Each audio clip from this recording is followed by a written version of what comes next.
Hello guys and welcome back to another PepCoding video. और आज की इस वीडियो में हम मल्टी चेन के बारे में डिस्कस करेंगे। मल्टी चेन क्या होता है? मल्टी चेन एक ओपन सोर्स प्लेटफॉर्म है जो कि प्राइवेट ब्लॉकचेन डेवलप करने के लिए हम यूज़ करते हैं।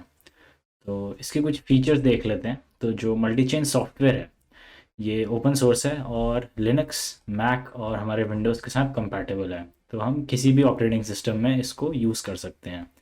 ये कमांड लाइन बेस्ड यूटिलिटी है। तो इसका मतलब इसमें कोई जीयूआई नहीं है और हमको ये टर्मिनल से रन करना पड़ता है।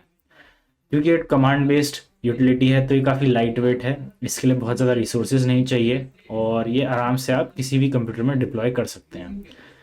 जो ब्लॉक मल्टी चेन है वो हमारे बिटकॉइन का एक फोर्क है। तो ये बेसिकली जो बिटकॉइन सॉफ्टवेयर है उसी से उठाया गया है और उसको यूज़ करके एक प्राइवेट ब्लॉकचेन इंप्लीमेंट करने की कोशिश की गई है। इसके अंदर हमारे पास प्रूफ ऑफ वर्क और कंसेंसस एल्गोरिदम नहीं होता है।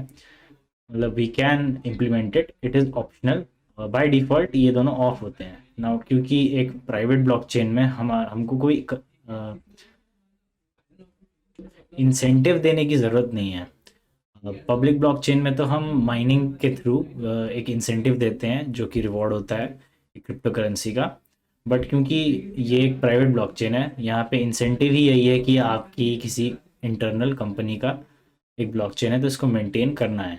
तो इसमें कोई इंसेंटिव नहीं होता, इसलिए कोई प्रूफ ऑफ वर्क और कंसेंसस की हमको ज़रूरत है नहीं। हम इम्प्लीमेंट कर सकते हैं, बाय डिफ़ॉल्ट इट्स ऑफ। और क्योंकि ये ब्लॉक बिटकॉइन का फोर्क है तो इसमें स्मार्ट कॉन्ट्रैक्ट्स की भी कोई हमारे पास सपोर्ट नहीं है। Moving on, multi-chain is an off-the-shelf platform for the creation and deployment of private blockchains, either within or between organizations. तो इस डायग्राम से समझते हैं स्टेटमेंट को।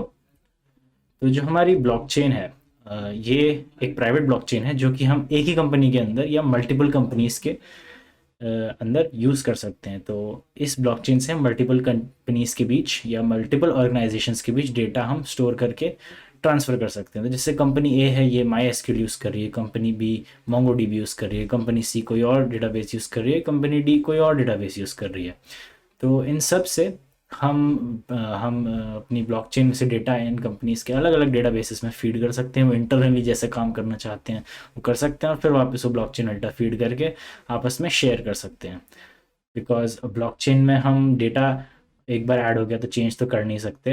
तो इसलिए ये काफ़ी बढ़िया रहती है, ऑर्गेनाइजेशंस के बीच डेटा हम शेयर कर सकते हैं। Moving on to next slide.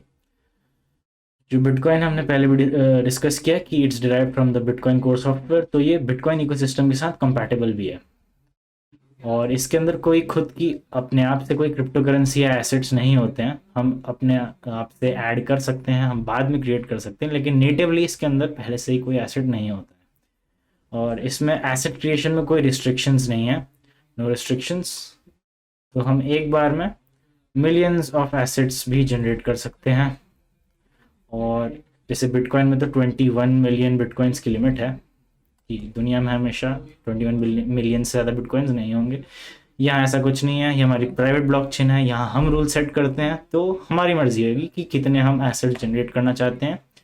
और इसमें मल्टी पार्टी एटॉमिक ट्रांसफ़र होता है। इसका क्या मतलब है कि जो ब्लॉकचेन में हम अपने आप ही कितने भी नोड्स ऐड कर सकते हैं और उनके बीच हम एसेट्स ट्रांसफ़र कर सकते हैं।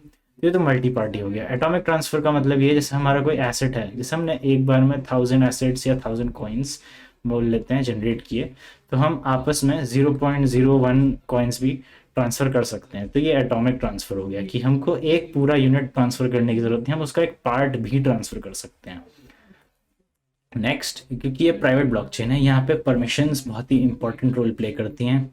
यहाँ पे जो हमारे अलग अलग नोड्स हमारे ब्लॉकचेन में ऐड होंगे उनके पास अलग अलग परमिशंस होगी। हमारे पास एक एडमिन नोड होगी जो कि सब कुछ कंट्रोल करेगी और बाकी लोगों को परमिशंस देगी। और परमिशंस कैसी होती हैं, जैसे कनेक्ट करने के लिए, अब आपको अगर इस ब्लॉकचेन से कनेक्ट भी करना है तो कोई भी कनेक्ट नहीं कर सकता, आपको परमिशन लेनी होगी एडमिन से। तो एक बार आप कनेक्ट करने की कोशिश करेंगे तो आपको एक की मिलेगी। वो की अगर आप एडमिन ने अपने नेटवर्क में पास की और उसके बाद उसको कनेक्ट का परमिशन दी, तभी कोई भी नोड इस ब्लॉकचेन में, प्राइवेट ब्लॉकचेन में कनेक्ट कर पाएगी। और फिर उसके बाद कनेक्ट करने के बाद वो सेंड या रिसीव या एसेट्स को क्रिएट कर सकती है, एसेट्स या स्ट्रीम्स को।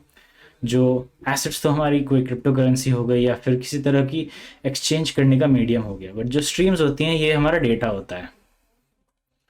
ब्लॉकचेन में हम डेटा स्टोर कर सकते हैं। हमने पहले भी डिस्कस किया था कि blockchain is nothing but a collection of records. तो इस रिकॉर्ड्स में जो डेटा जाएगा वो स्ट्रीम्स के थ्रू जाता है मल्टी चेन में। और हर blockchain, every blockchain is as close और as open as we want, because again permissions, हमारी मर्जी है कि हम किस नोड को कितनी परमिशन देते हैं और कितनी नोड्स हम ऐड करना चाहते हैं। So that was all for this introduction to multi-chain. Thank you for watching. I'll see you in the next one where we will implement blockchain using multi-chain. Bye bye now.